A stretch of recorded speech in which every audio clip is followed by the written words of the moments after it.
شوف ترى من يتعدى الواحد 40 45 وتظهر عليه علامات الكهولة، ما أقول الشيخوخة، الكهولة، خطوط كذي تحت عيونه، كريشة صغيرة، جيبه بدأ يعني يتعمر بشوية دنانير، فاهم شلون؟ نعم.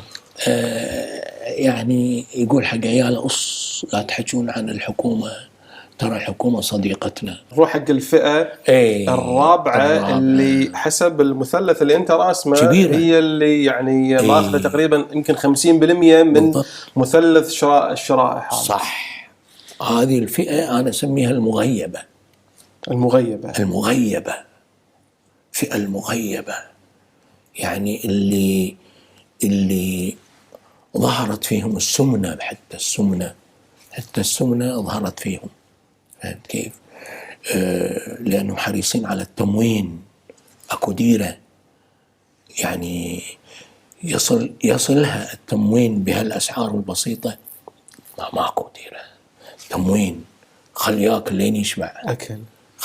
لين يشبع، ينتظر الهبات، العلاوات.